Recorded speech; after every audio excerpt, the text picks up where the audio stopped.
Bonjour à tous, bienvenue dans cette 39e vidéo de mon challenge crypto. Aujourd'hui, on va parler du HT, donc le token UOB, UOB token, pour la plateforme d'échange UOB, qui du coup s'apparente un peu à une banque. Allez, on est parti. Donc en une phrase, comme je le disais, HT, donc c'est le token de la plateforme UOB, qui est un échangeur centralisé. C'est ce en quoi il s'apparente plus ou moins à ce que peut proposer une banque, c'est-à-dire que vous allez lui confier des fonds et il va les garder. En échange, il vous prête des cryptos, mais c'est bien lui qui a accès aux clés privées. Donc c'est entre guillemets lui qui possède, quand je dis lui, c'est bien la plateforme, hein, qui possède les cryptos. C'est-à-dire qu'il peut décider de bloquer les retraits ou, par exemple, de vous empêcher d'avoir accès à certains fonds pendant un certain temps. Donc c'est ce genre de choses qu'il faut avoir en tête quand même quand on est sur l'échangeur centralisé. Maintenant au niveau des chiffres, au niveau du rang, on est en 43e position, capitalisation de 830 millions de dollars, donc ça c'est à date, aujourd'hui. Les volumes 9 millions sur les dernières 24 heures, donc vous voyez c'est très très faible, hein. On est sur un peu plus que 1% des volumes, quoi. Enfin de la capitalisation, c'est très très faible. Un cours qui tourne autour de 5,04 $, on ira voir la courbe en fin de vidéo bien sûr. Donc l'objectif c'est bien sûr de permettre l'achat et la revente de crypto et le trading ainsi que quelques petites fonctionnalités. En gros, les fonctionnalités de base que peut proposer une banque dans le monde réel, c'est ce que proposent tous les échangeurs centralisés. Certains proposent plus de fonctionnalités, d'autres moins. UOB, essentiellement, ça va être ça. Accès à beaucoup de cryptos par contre, on en reparlera un peu tout à l'heure, mais il y a beaucoup de petites cryptos qui sont, avant d'être listées sur des gros échangeurs comme Binance, sont listées sur des trucs plus petits comme UOB. Au niveau de l'entreprise, de personnalité, a été fondée en 2013 par Léon Li, donc chinois du coup, qui a étudié en Chine. Le token lui-même a été lancé en 2018, donc on voit c'est bien plus tard, alors que la plateforme est plutôt ancienne. Et par contre, comme ils ont eu des soucis un peu avec la réglementation chinoise, ils se sont expatriés sur Singapour. Après, ils ont développé d'autres branches. Vu qu'on a maintenant l'accès en français, etc., ils ont orienté leur business model vers l'international et notamment l'Europe. Mais initialement, c'est chinois. Et on verra, il y a un lien sur les tokens qui détiennent tout à l'heure. Au niveau des informations de comment ils ont reçu l'argent, ça c'est assez intéressant. Ils n'ont pas fait d'ICO.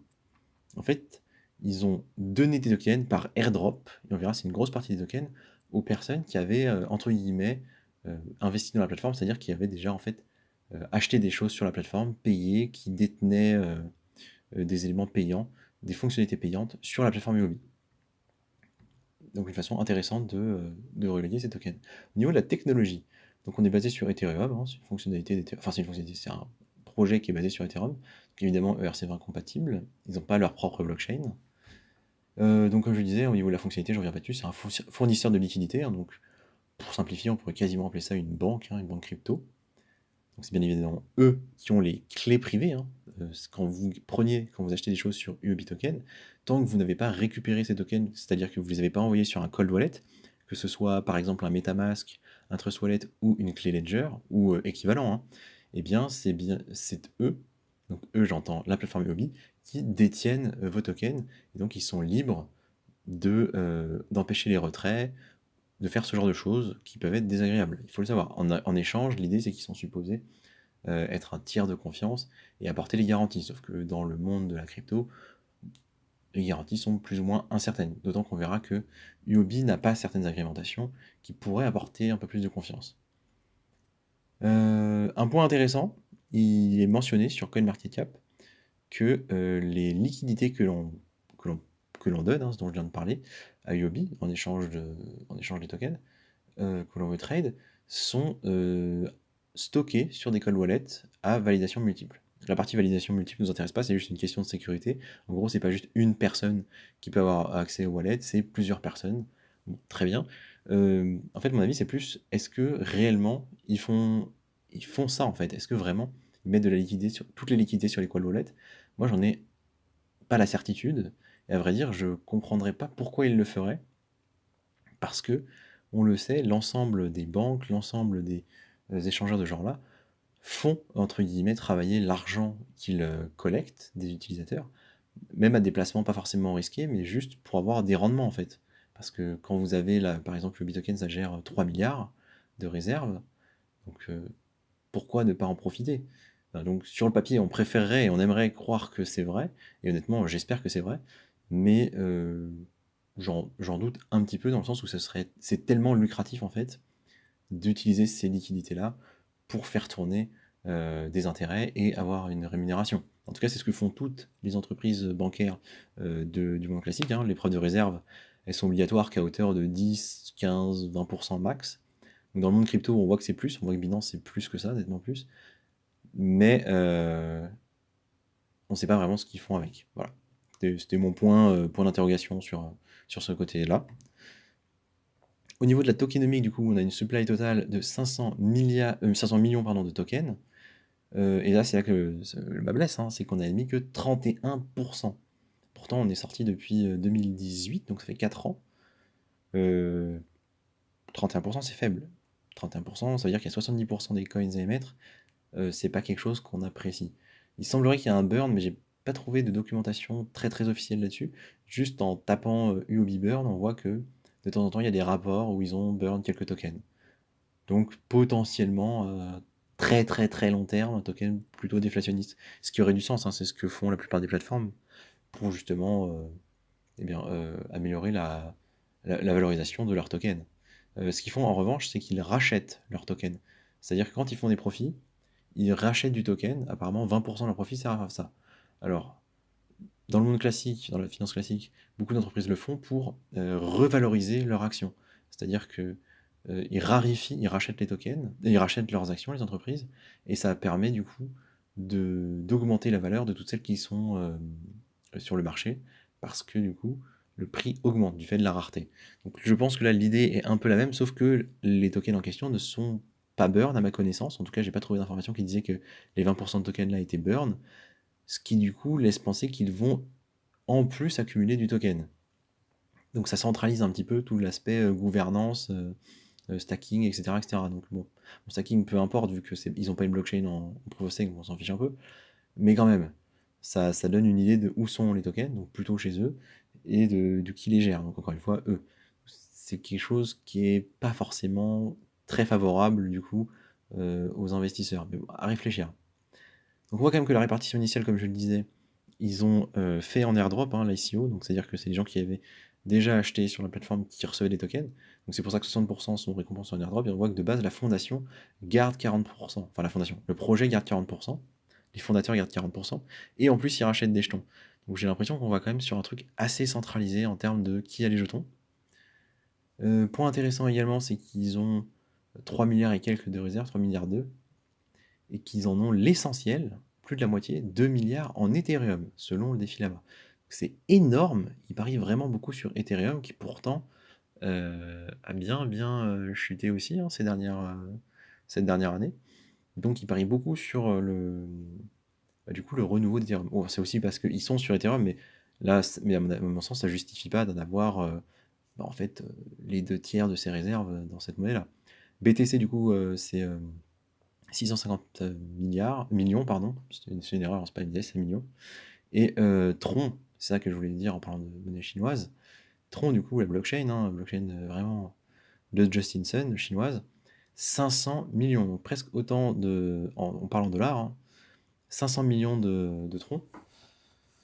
Enfin, 500 millions de dollars en Tron, donc presque autant que BTC, c'est énorme. Donc, est-ce qu'il y a du copinage, est-ce qu'il y a du partenariat? J'aurais tendance à croire que oui. Au niveau de l'utilité du token, donc je vais très vite, c'est classique, hein, les gas fees, donc payer du coup les transactions sur la plateforme, la gouvernance, donc vous avez le droit de voter pour comment la plateforme va orienter sa stratégie, son développement. Et puis après toutes les fonctionnalités classiques, hein, vous pouvez faire un peu vous avez des airdrops, vous avez tout un tas d'avantages, les trucs qu'on voit sur les plateformes, c'est-à-dire des réductions de frais, accès peut-être à des whitelists, ce genre de choses. Au niveau des avantages et des inconvénients du projet et du token, parce que c'est quand même le token qu'on achète, ça qui va nous intéresser. Donc, il est utile, bien évidemment, c'est un token de plateforme, donc tant que la plateforme est utilisée, le token a un sens. Il semblerait que parfois il soit burn, ce qui est bien, mais j'ai pas vu de nouvelles récemment. Évidemment, en tant qu'investisseur et qu'on achète un token, on préfère que celui-ci devienne rare, donc le burn nous est favorable. La tendance déflationniste du coup de long terme serait intéressante, mais pour le moment en fait c'est pas des points forts d'actualité comme on a vu. il reste encore 70% des tokens à émettre, donc on est plutôt dans une situation inverse à celle-ci. Il va y avoir des émissions de tokens périodiques importantes du coup. Il y a, alors quand je dis le nombre de tokens, c'est le nombre de cryptos qui sont listés sur la plateforme. Ça, c'est un point qui est intéressant quand on est un utilisateur. Il y en a 500 ou un peu aux environs de 500. Et donc ça, c'est un point qu'on apprécie parce que du coup, certains petits tokens, certaines ICO peuvent rapidement se retrouver listés sur cette plateforme-là. Et donc c'est cool de pouvoir y accéder. Donc ça, c'est bien d'avoir ce genre de plateforme-là.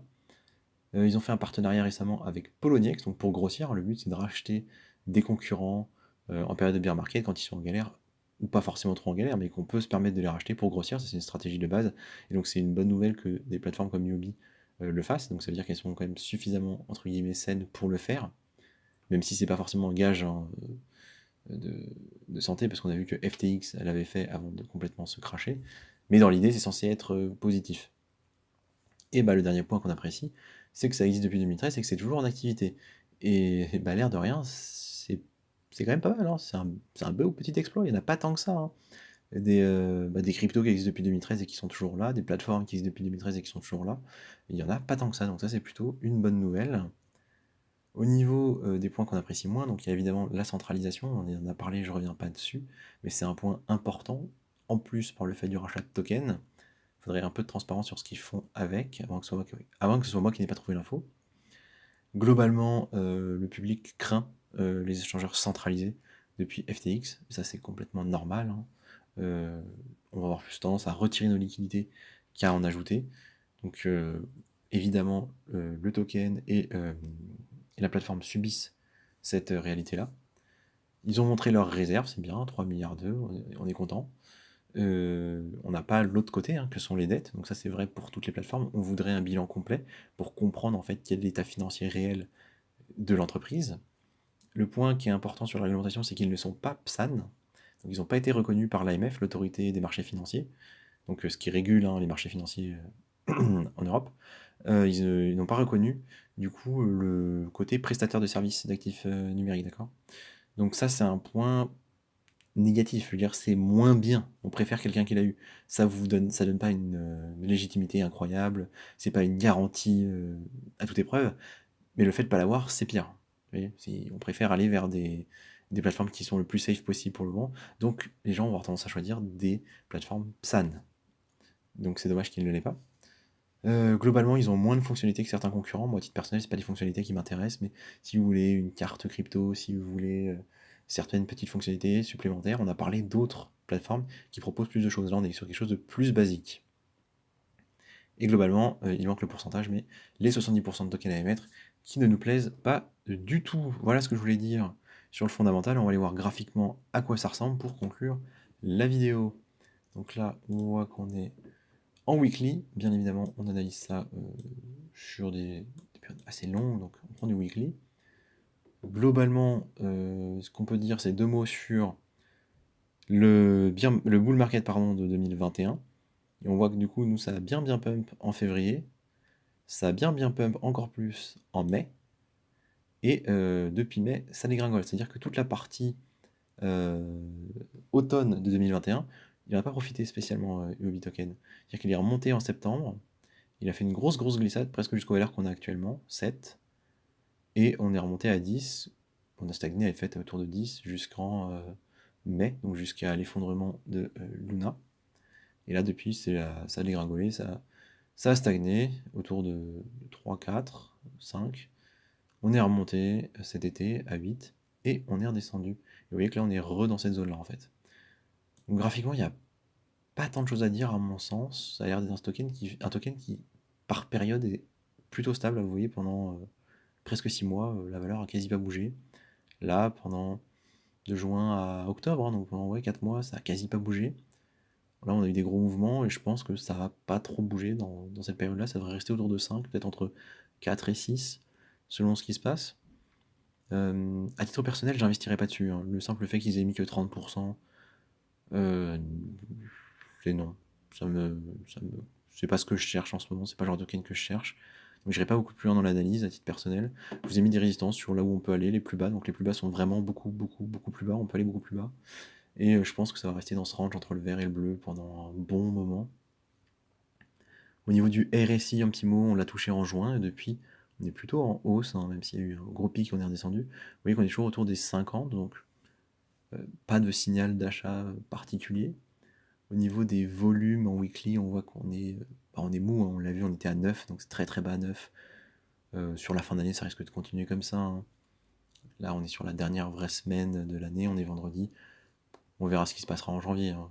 Il n'y a pas trop lieu de s'alarmer. Et on va regarder rapidement les moyennes mobiles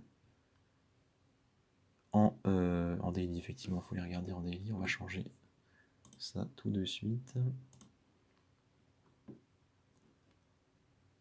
Et on a l'air d'être... Ouais, on est en dessous des moyennes mobiles encore. Et là, il était au-dessus, hein, il n'y a pas si longtemps, en mi-décembre. Oh, dis donc. Il n'y a pas beaucoup de configurations comme ça, c'est assez rare.